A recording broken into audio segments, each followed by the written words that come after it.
Қайсар Болатұлы кабинетке тағы бір рет көз жүгіртті. Бәрі өзіне ұнайтындай. Минимализм, әр зат өз орнында. Таза әрі жинақы. Бұл клиникаға оны бір емес, бірнеше жыл бойы шақыртып жүрді. Әрине, жалақысы жоғары екенін, жұмысы мүлде басқа деңгейде болатынын, дамуға мүмкіндік әлде қайда кең екенін ол жақсы түсінді. Бірақ бәрібір бір үмітке жармасып жүргенде еді. Көп жыл бұрын соншалықты көп, тіпті қол мен аяқтағы саусақтар жетпейтіндей уақытта Қайсардың әкесі оны осы қалаға алып келген. Дәлірек айтқанда, Қайсар әрдайым олар бұл қалада баяғыдан бері тұрады. Өзі де осында туған деп ойлайтын. Ол анасының өзі дүниеге келген бойда қашып кеткенін де білетін. Бірақ бәрін ретімен баяндайық. Өзі тым кішкентай кезінде оның ойында анда-санда анасы туралы сұрақтар туындайтын. Бірақ әкесі олардан шебер түрде жалтарып кететін. Ал мектепке барған соң барлық дерлік балаларды мектепке апарып алып жүретін аналары бар екенін көргенде, ол шындап ойлана бастады. Егер анасы қайтыс болған болса, әкесі екеуі оның қабіріне барып тұрар еді ғой. Ал Қайсар ондайда мүлде есіне түсіре алмайды. Шамамен бір апта бойы ол ойымен арпаласып жүрді де, ақыры жексенбілік кешкі ас үстінде әңгімені бастады. Әке, балам, әке неге бәрінде ана бар, менде жоқ? Мені 40 қабаттың ішінен тауып алғанның туралы әңгімені енді айтпа. Балалардың қалай дүниеге келетінін білемін. Ильяс тамағына бірдеңе тығылып қалғандай жөтеліп алды да асықпай сөйледі. Сенің анаң, ол қайтыс болған. Қайсар ойланып қалды. Әке, меніңше сен мені алдап отырсың. Біз ешқашан анам жерленген зиратқа барып көрген жоқпыз ғой. Тағдыр жайын қозғамай-ақ бір мысал айтайын. Қасымның әкесі қайтыс болған. Олар отбасы жиі барып, оның қабірін зиярат етеді. Тіпті ол басқа қалада болса да. Ильяс ұлына қарап қалды. Жарайды, мен саған өтірік айттым. Анаң өлмеген. Ол бізбен бірге тұра алмайды. Себебі өте алысқа кетіп қалған. Қазір сен әлі кішкентайсың. Кел былай келсек, 13-ке толғанда мен саған бәрін айтып беремін. Ол кезде Қайсар небәрі 8 жаста еді. Бірақ әкесін өте жақсы білетін. Егер ол осылай шешсе, өз сөзінен ешқашан қайтпайтын. Жалпы әкесі тек қатал ғана емес, кейде тіпті қатыгез адам болатын. Қайсар өз жасындағы бала армандай алатынның бәрі бар еді. Бірақ ол бір нәрсені жақсы түсінді. Егер қандайда бір затты немесе ойыншықты сындырып алса, міндетті түрде жазасын тартатын. Бала көнді, бірақ әкесінің бір күні бәрін айтып беру керектігін ешқашан ұмытқан жоқ. Дәл өз туған күнінде сыйлыққа керемет аудио жүйе алып, Қайсар оны шетке сырып қойып, былай деді. Әке, мен 13-темін. Сен анам туралы айтып беремін деп уәде еткенсің. Әкесі Ильяс сілейіп тұрып қалды да ауыр күрсінді. Егер бұл саған соншалықты маңызды болса, сенің анаң бізді бөтен бір ер адамға айырбастады. Олар сен анаңның құрсағында жүрген кезінде танысқан. Ал босанғаннан кейін өзіне келе салысымен бірден қашып кеткен.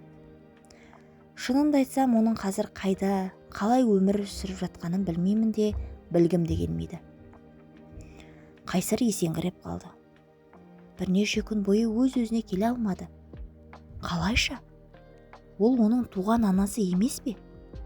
Сонда оған ұлының қалай өмір сүріп жатқаны мүлде қызық емес пе?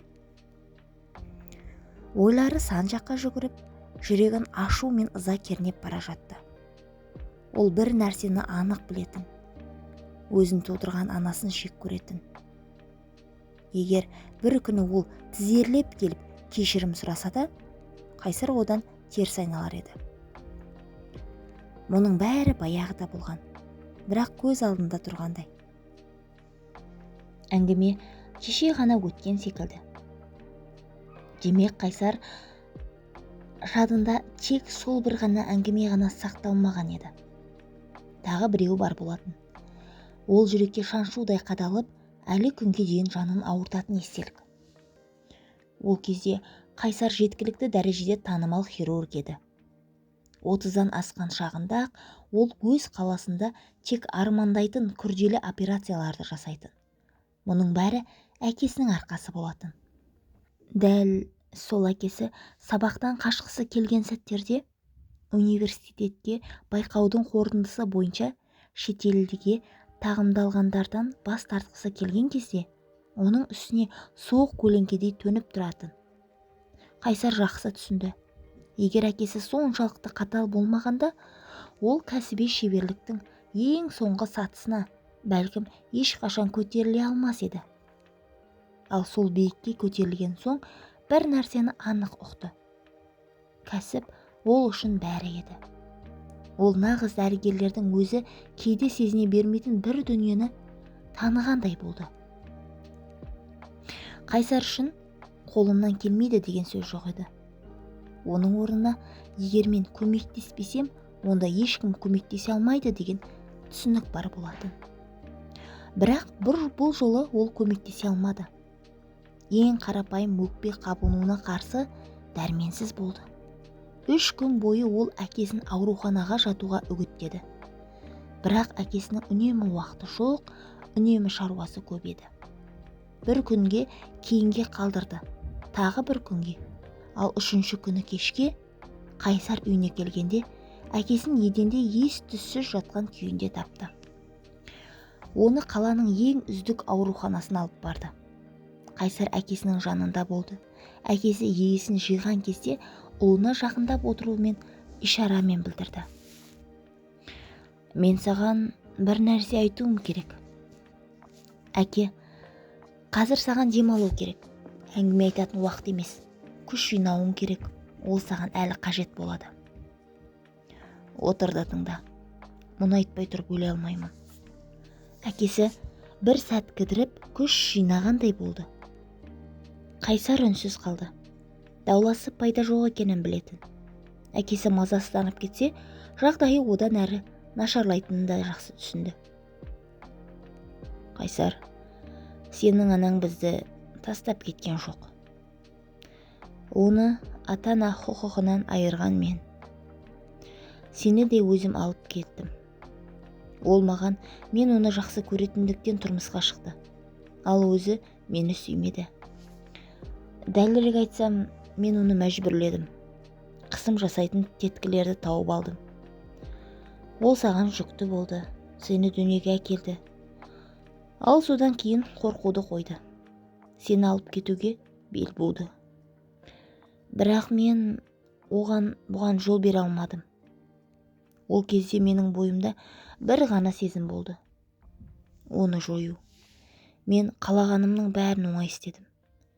Сенің анаң балалар үйінде өскен. Ал менің ақшам да, байланысым да бар еді. Ал сен бұл оқиғаны ешқашан естімеуің үшін мен басқа қалаға көшіп кеттім. Қайсар әкесіне үнсіз қарап тұрды. Айтқысы келген сөз болса да, бірден-бірін айта алмады. Бірнеше минут өткен соң ғана жас жігіт зорға дегенде тіл қатты. Сен мені оны жек көруге мәжбүрледің. Әкесі басын изеді, бірақ үнсіз отырды. Сен шамасы өз сезімдеріңді жеңе біліп жүрсің. Мен қазір де сенің оны жек көргеніңді қалар едім. Бірақ өлген соң қазанда қайнағым келмейді ғой. Жатын бөлмедегі тумбочкада оның суреті мен кейбір құжаттары бар. Қайсар қоштаспастан палатадан атып шықты. Біраз уақыт далада отырып өз-өзіне келуге тырысты. Сосын орнынан тұрып қайтадан палатаға бет алды. Бірақ әкесі ол жерде жоқ еді. 2 аптадан кейін ол жиналып, сол баяғы қалаға жол тартты. Жол үстінде жекеменшік клиникадан қоңырау шалып, жұмыс ұсынды. Ол әзірге келе алмайтынын айтты. Қазір оған басқа қалаға бару керек еді. Ол қалада 3 жыл өмір сүрді, бірақ ақыры қайтуға мәжбүр болды. Өйткені білгені тым аз еді. Анасы ол қаладан 10 жыл бұрын, бәлкім одан да ертерек көшіп кеткен. 2 апта бұрын ол қайта оралды. Оған бірден бөлім меңгерушісі болуды ұсынды. Ол бас тартпады. Бұл қызметті өзінен артық атқаратын адам жоқ екенін білетін. Қайсар Болатұлы пышақ жарақатымен бір ер адамда келді. Ол орнынан тұрып, қабылдау бөлмесіне асыға беттеді. Ер адам қатты тілінген, айналаның бәрі қан. Ол Қайсарды көзімен тауып, назарын соған тоқтатты. Дәрігер, мені аман алып қал. Үйде 3 балам бар, әйелім жалғыз өзі шыдай алмайды, деді. Қайсар шайдары жымиып, егер жоғалуға болмайды десек, онда күресеміз, деді. Екінші дәрігер наразылықпен басын шайқады. Мұнда немен күресеміз? Өміріне 10 минуттай ғана қалды. Қайсар әріптесіне дәріс оқыған жоқ. Ол тез-тез нұсқаулар беріп, 15 минуттан кейін операция бөлмесінде болды. Мейірбикеден ол ер адамның кешкісін үйіне қайтып келе жатқанын білді. Рейстен келген екен. Көлігін қойып, үйі жақын болған соң жаяу жүрген. Сол кезде оны бұзақылар тосып алған. Екеуін жақсылап тәртіпке келтіріп үлгерген, ал үшіншісі пышақ шығарған. Сосын тоқтай алмаған. 2 сағаттан кейін Қайсар әбден шаршап, операция үстеліне шетке шықты. Ер адамның өңі біртіндеп қызарып, тірі екенін айқын сезіле бастады. Ал оған өміріне 10 минут қана қалды деген дәрігер Қайсарға қарап былай деді. Білесің бе, бастапқыда бізге бір бөтен адамды басшы етіп қойғанына қатты ашуланғанмын. Тіпті таныстықпен келді деп ойладым. Ал қазір түсіндім, бәрі дұрыс екен. Біз әлі сенен үйренетін көп нәрсе бар. Сен мына кісіге 2-ші туған күн сыйладың. Ауысымнан кейін Қайсар шаршағаны мен көңілі тоқ күйде жұмыстан шықты. Ол төменге түсіп журналға қол қойды да сыртқа беттеді. Бірақ табалдырықтан шыға бере қаққан қазықтай тұрып қалды. Клиника кіреберісінде күзетші қайыр сұраған қарт әйелді мазақтап тұр екен. Үре салшы, мен саған ақша берейін, деді ол кереке қылып. Әйел басын төмен салып үндемеді. Күзетші қарқылдап күлді. Не болды? Ақша керек емес пе? Соған тамақ аласың, бәлкім ішімдік те аларсың. Қайсар Болатұлы күзетшіні шынтағынан жайлап ұстап алды. Ал енді жоғал аурухананың ішіне. Есейіп кеткен әзіл қой. Ертең ақ сенің бұл орныңды, әрекетіңді бас дәрігерге жеткіземін. Күзетші сол сәтте көзден ғайып болды. Қайсар әйелдің алақанына ақша ұстатты. Ол басын көтеріп, мұқият қарап шықты да сыбырлап қана. Рахмет, деді. Әйел кетіп қалды. Сол кезде Қайсардың қасына әріптесі нейрохирургия бөлімінің дәрігері келіп тоқтады. Ол әйел бұл жерде баяғыдан бері жүр, деді ол. Қайдан келгенін, кім екенін ешкім білмейді. Барлығынан қорқады, ішімдік ішпейтін сияқты. Ал қайда тұрады дейсіз бе?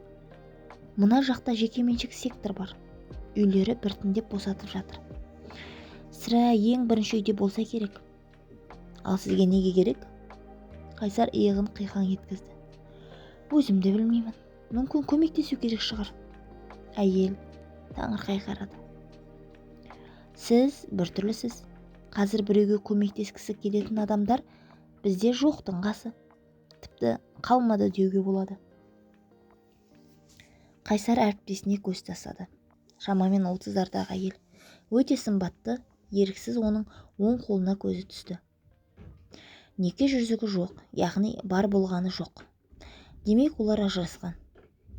Сол оймен Қайсар жекеменшік секторға қарай бет алды. Таңға дейін бәрібір ұйықтай алмайтынын сезді. Арт жағынан аяқ дыбысы естілді. Сізбен бірге барсам бола ма? Ол жымиды. Шынын айтқанда дәрігердің өзімен бірге жүргенін қатты қалады. Бірақ өзі ұсыныс айтуға батпаған. Әрине болады. Менің атым Қайсар, деді ол. Білемін, бүгінгі операциядан кейін сізді бәрі таниды. Ал мен Жайнамын. Олар шағын үйдің жанына келіп тоқтады. Жайна айналасына көз жүгіртті. Менімше осы жер. Егер қателессек адаспыз дейміз де, ары қарай іздейміз, деді Қайсар. Дәл солай деп келісті Жайна. Қайсар есікті қақты да, іштен кіріңіздер деген дауыс естілген соң, жайлап итеріп ашты. Олар қараңғы дәлізден өтіп, жарық әрі тап-таза бөлмеге кірді. Бөлмедегі заттардың бәрі ескі болғанымен өте құпты, таза екені бірден көзге түсті. Ол бөлмені де, диванды да, отырған әйелді де көзбен шолып өтті де кенет қатып қалды. Қабырғада бір фото ілулі тұр екен. Суретте әкесі, жас әйел және өзі Қайсар. Ол кезде оған шамамен 3 ай болған. Дәл осындай суретті, бірақ көлемі кішірек нұсқасын ол әкесінің заттарының арасынан тапқан еді. Қайсар қабырғаға қарай бірнеше қадам жасады да тоқтап қалды. Көзін алмай суретке телміріп тұра берді.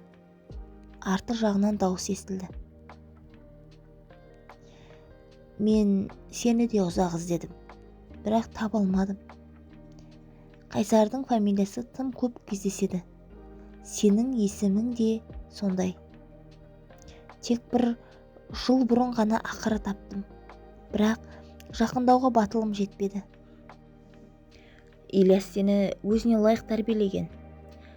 Сен мені жек көріп кетуің мүмкін екенін білдім. Кешір, ақталмаймын. Егер саған кедергі келіп тұрсам айт, дәл қазір кетемін. Қайсар артына бұрылды. Әйел дәрігер Жайна оған қандай көзбен қарап тұрғанын көрді. Бірақ ештеңе түсіндіруге шамасы болмады. Жинал анашым, үйге қайтамыз. Әкем өлерінің алдында маған бәрін айтып берді. Мен оны табу үшін осы қалада 3 жыл өмір сүрдім.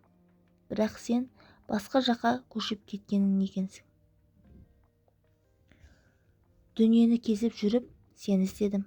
Ол анасын қолынан ұстап, екеуі үйден шықты. Қайсар дәрігер әйелге бұрылды. Жайна, бүгін бізге қонаққа келіңіз. Көзіңізден ақ көрініп тұр. Қаласаңыз, бүкіл оқиғаны айтып береміз. Әйел терең дем алды. Қызық па дейсіз бе? Ол сөз аздық етеді. Егер мекен жайды айтсаңыз, міндетті түрде қонағыңыз боламын. Ғалия, әбікен пәтерге кірді де тоқтап қалды.